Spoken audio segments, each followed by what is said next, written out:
helsanews.com থেকে আপনাদের স্বাগতম। চাঁদপুরে এতিম শিক্ষার্থীদের সঙ্গে নিয়ে বৃক্ষরোপণ কর্মসূচি পালন করেছে জাতীয় সাংবাদিক সংস্থা চাঁদপুর জেলা শাখা। শনিবার বিকেলে উত্তর গুনরাজদি আল আমিন এতিমখানা কমপ্লেক্সে এ কর্মসূচি অনুষ্ঠিত হয়। এ সময় মাদক, জুয়া, কিশোর গ্যাং প্রতিরোধ ও নিরাপদ সড়ক নিয়ে জনসচেতনতামূলক আলোচনা করা হয়।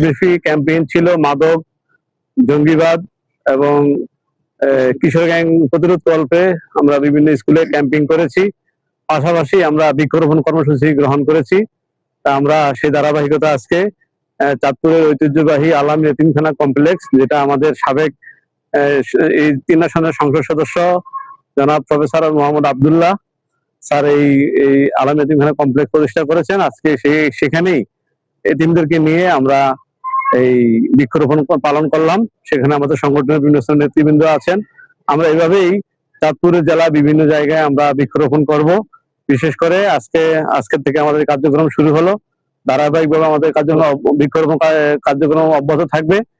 আমরা সকলের সহযোগিতা চাই এবং জাতীয় সাংবাদিক সংস্থা যতগুলো ভালো কাজ আছে প্রত্যেকটি ভালো কাজের সাথে সম্পৃক্ত থেকে সরকারের পাশে কাজ করা তারা প্রত্যাশা, আমরা তাদেরকে নিয়ে কাজ করার প্রত্যাশা গ্রহণ করছি।